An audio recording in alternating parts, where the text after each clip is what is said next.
La pire erreur de beaucoup d'entrepreneurs est de mal allouer le budget. Je pense que le roman, l'allocation du budget, du moins l'allocation des revenus que l'on peut réussir à générer à travers son business ou bien à travers son activité est un point tellement fondamental. On a beaucoup tendance à penser que l'erreur, du moins que la pire erreur des entrepreneurs serait de prendre de l'argent qu'on réussit à générer à travers son activité et aller le dépenser dans du matériel, que ce soit par exemple déménager, donc aller dans un appartement ou bien dans un loft ou bien louer un studio ou bien un espace beaucoup plus huppé, ou alors acheter une nouvelle voiture ou bien faire acheter un nouveau téléphone et j'en passe. Clairement, ça, c'est vrai que là, c'est un point tellement destructif. Mais je pense, et je crois que j'ai compris que ça, ce n'est pas le plus important. Le plus important, c'est que dès lors qu'on est entrepreneur, je pense qu'on ne devrait même plus penser à ce type de dépenses. Donc, les dépenses non liées au business, ça, généralement, lorsqu'on est un vrai entrepreneur, ça ne compte pas. La pire erreur pour un entrepreneur qui est dans le business est de faire des dépenses inutiles, clairement. Est de faire des dépenses inutiles, donc de ne pas allouer son budget au gros problème. Ça, c'est un problème de stratégie. Lorsqu'on parle même souvent de stratégie, réellement, en quoi ça consiste même la stratégie? En quoi consiste la stratégie? Je pense, j'ai fini par le savoir en écoutant beaucoup de vidéos business. La stratégie consiste juste à prioriser. Donc à définir les priorités dans son business, dans son activité. Et même lorsque je parle de définir les priorités, là c'est beaucoup plus vague. Parce que normalement, lorsqu'on parle de priorité, la réalité des choses, c'est qu'on devrait définir la priorité. Donc quelle est la contrainte pour laquelle, si elle est résolue, alors cela permettrait de décupler, de démultiplier mes revenus. C'est là où on devrait allouer la plus grande partie de son budget. Donc clairement, toujours penser à la loi, la formidable loi d'ailleurs, la loi de Pareto, en quoi appeler la loi 80-20 ou bien 20-80. 20% d'actions conduisent à 80% du résultat. On pourrait appliquer cette même loi de Pareto dans plusieurs aspects. Moi, si on devrait appliquer la loi de Pareto concernant le budget, moi je pense qu'il faudrait allouer 80% des ressources à la contrainte qui permettrait de décupler le business. C'est d'ailleurs un concept que j'ai appris dans le livre un instant. Est-ce que je l'ai ici dans ma mini bibliothèque? Un instant, je retrouve le livre en question. Le livre était intitulé From Good to Great de Jim Collins. Ici, non, ici je ne l'ai pas. Ici, c'est le livre de Stephen Bartlett, The Diary of a CEO, The 33 Laws of Business and Life. Donc, les 33 lois du business de la vie. Mais un instant, j'essaye de retrouver le livre en question. From Good to Great de Jim Collins. Soit c'est... Non, c'est pas dans mon cartable. Donnez-moi juste un instant.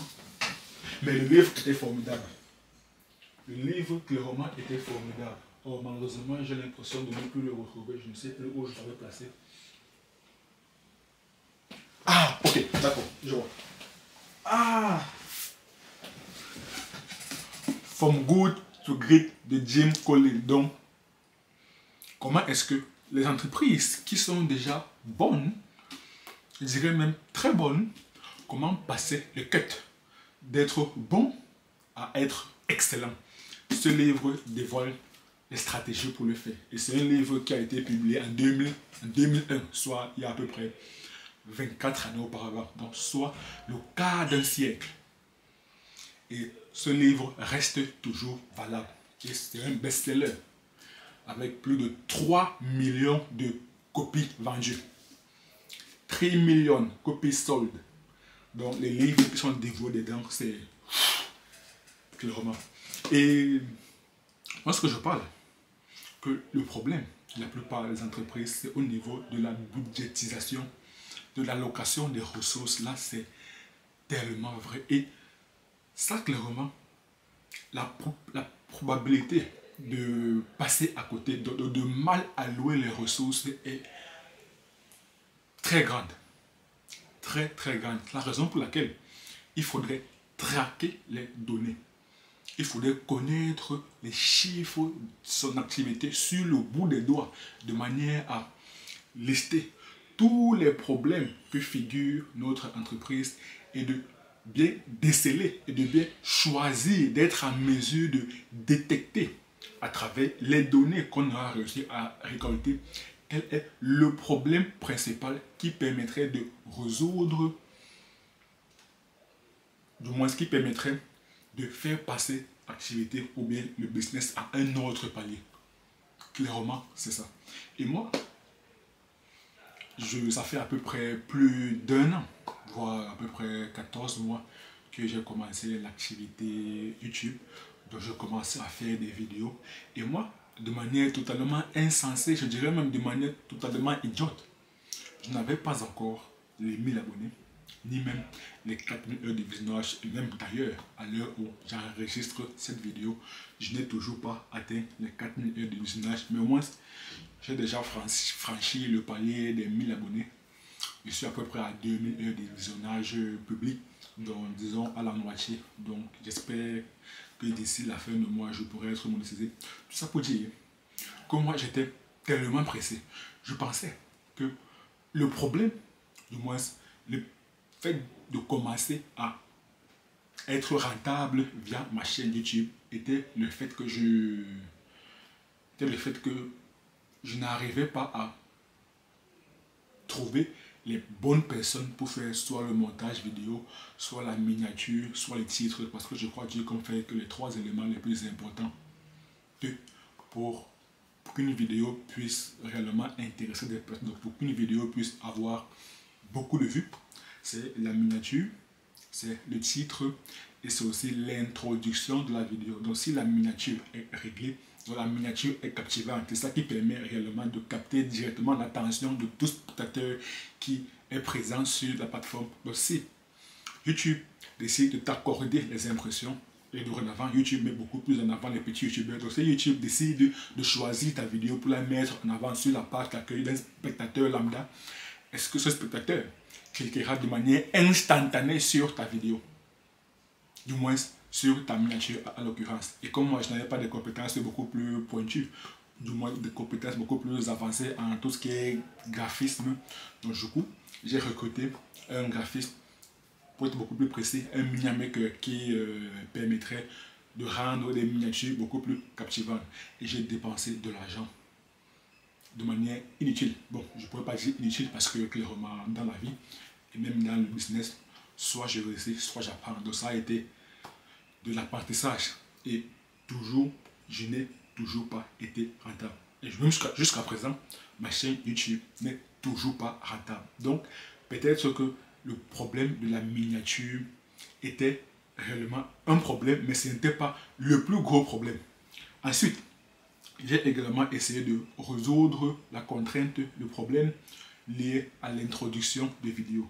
Parce que lorsque tu as réussi à convaincre une personne de regarder ta vidéo à travers la miniature, il faudrait également que dès les premières secondes, les 3, 5, 8 premières secondes au grand max, que la personne puisse être rassurée que cette vidéo est faite pour elle.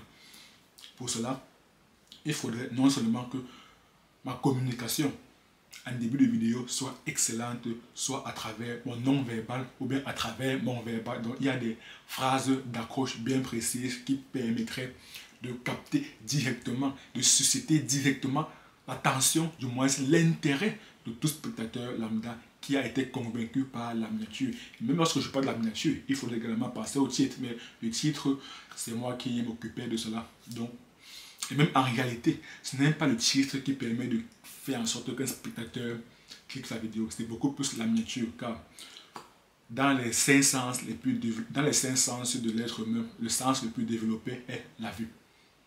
Vous connaissez bien le dicton, une image vaut mieux que 1000 mots. Show, don't tell, comme disent les Américains. Show, don't tell. montrer, ne parlez pas. Ça ne sert à rien de parler. Du moins, nous sommes dans le cadre de YouTube, donc on ne dirait pas parler. Du moins, avant la vidéo, on pourrait beaucoup plus dire, écrire. Cela consiste au titre. Donc, c'est la miniature qui permet de show. C'est la miniature qui permet de convaincre. Donc, une fois qu'un spectateur a été convaincu, il faudrait que l'introduction de la vidéo puisse l'inciter à regarder toute la vidéo. Et pour cela, bien que je puisse avoir une communication, du moins, bien que je puisse augmenter mon niveau de communication, que ce soit verbal ou non verbal, il va également falloir que le montage en début des vidéos puisse être extrêmement convaincant. Raison pour laquelle j'ai également recruté un monteur vidéo. Du moins, j'ai commencé à travailler avec un monteur vidéo et même là, je n'ai toujours pas obtenu des résultats concluants, des résultats convaincants. Donc là encore, peut-être que le montage vidéo était un problème, mais ou pas. Mais ce qui est sûr, c'est que ce n'était pas le plus gros problème. Le plus gros problème résidait dans le fait de trouver l'idée de vidéo. Rappelez-vous, il y a quelques instants, j'ai mentionné que les 3 éléments les plus importants pour qu'une vidéo cartonne sur YouTube, c'est miniature, introduction des vidéos, titre de vidéo, et je pourrais même rajouter l'idée de la vidéo. L'idée de la vidéo, donc on pourrait faire un acronyme pour dire que c'est le MIT. Miniature, introduction et idée de vidéo, et titre de la vidéo. Cela permettrait d'avoir une compréhension beaucoup plus rapide et beaucoup plus simple des éléments qui permettent de faire en sorte qu'une vidéo soit réussie sur YouTube. Donc on a vu, la miniature c'est peut-être un problème, mais ce n'est pas le plus gros problème. L'introduction de la vidéo à travers le montage, c'est peut-être un problème, mais ce n'est pas réellement le plus gros problème. Le titre de la vidéo, c'est peut-être un problème, mais ce n'est pas le plus gros problème. Le plus gros problème réside dans l'idée de la vidéo. Vous pouvez avoir la meilleure miniature possible, une miniature qui permet de capter de manière instantanée l'attention d'un spectateur. Vous pouvez avoir le meilleur montage possible, vous pouvez avoir le titre le plus captivant possible. Si votre vidéo ne l'intéresse pas, il ne va pas cliquer dessus. Point barre, on s'arrête là. Point barre, on s'arrête là. Donc, j'avais dépensé de l'argent en termes de rémunération, en termes de salaire pour le graphiste, pour le mini maker. J'avais dépensé de l'argent, de la rémunération en termes de salaire pour le montage vidéo. Donc, j'avais recruté des personnes, mais malheureusement, je ne réussissais toujours pas à être rentable. Donc, bien que je ne dépensais pas de l'argent dans le fait d'acheter une nouvelle voiture ou bien de résider dans un appartement beaucoup plus luxueux, il y avait toujours cette problématique de ne pas allouer mes ressources à la bonne contrainte. La bonne contrainte, le problème majeur, le problème principal résidait dans le fait de trouver la bonne idée de vidéo. Et cela, ce n'est pas en recrutant d'autres personnes, c'est moi-même en trouvant l'idée de vidéo parfaite. L'idée de vidéo qui va permettre de convaincre d'autres personnes, du moins de convaincre le spectateur de regarder la vidéo. Ce n'est que lorsque je réussirai à trouver cette idée de vidéo que là, je pourrais recruter un graphiste pour les miniatures, recruter également un monteur vidéo qui permettrait de faciliter l'expérience de visionnage et donc, non seulement de captiver l'attention d'un spectateur lambda, d'un individu lambda, mais également de faciliter l'expérience de vidéo. Mais au moins, au départ, j'ai déjà trouvé l'idée de vidéo. Donc, dans le jargon de la start-up, on pourrait considérer cela comme du PMV, le produit minimum viable. Product minimum viable. Bon, en tout cas, en français, c'est produit minimum viable. C'est d'ailleurs ce qui est relevé dans ce livre, Good to Great, que la plupart des personnes, du moins, pour passer d'une entreprise assez bonne à une entreprise excellente, le problème que font la plupart des CEO, ici, c'est un livre beaucoup plus dédié aux CEO, aux chefs d'entreprise, le problème, c'est qu'ils se concentrent dans le fait de vouloir recruter d'autres personnes. Il y a le problème majeur qui est là. Mais ils décident de recruter d'autres personnes en pensant que c'est cela qui permettrait de résoudre le problème. Non. Non, non, non. tu résous d'abord le problème. Et lorsque tu as résolu le problème, là maintenant, tu pourrais recruter d'autres personnes. Et même là, le recrutement deviendrait beaucoup plus facile. Parce que là, tu pourrais dire que bon, j'ai identifié le problème. Mais grâce à vous, alors on pourrait aller beaucoup plus rapidement. Ça, game changer. Raison pour laquelle j'aime beaucoup trop les livres business. Ça, c'est un livre que j'ai lu la fois dernière, il y a à peu près 1 mois, voire 2 mois. Actuellement, je suis en train de lire le livre de Steven Bartlett, The Diary of a CEO, les 33 lois du business et de la vie. Prochainement, je pense que le livre que je lirai après cela, ce sera le livre le 3e livre, la trilogie de Alex Hormozi, Money Model. D'ailleurs, il va avoir son live qu'il va avoir d'ici quelques jours. Et d'ici une dizaine de jours, je réussirai à avoir le livre. Et là, je vais le lire. J'aime trop les livres business. Je suis fortement intéressé par le business. Raison pour laquelle je vais mettre sur pied des vidéos pour expliquer les notions de base. Parce que mon défi, mon challenge est de rendre les connaissances business accessibles à tout le monde. Voilà, j'en ai trop parlé, je suis à peu près à 16 minutes. C'était juste pour dire, pour récapituler. Le gros problème en business, le gros problème des entrepreneurs est le fait de mal allouer les ressources. Il faudrait identifier la contrainte principale. Il faudrait prioriser. Il faudrait déceler la priorité sur laquelle il faudrait allouer le maximum de ressources financières. Et si cette contrainte est résolue, alors cela permettrait de décupler, de multiplier les résultats en business. Cela permettrait de décupler, de multiplier les chiffres d'affaires. Ça, nous sommes à la fin de vidéo et comme d'habitude, je suis et mentalité domination. Hasta luego. Peace.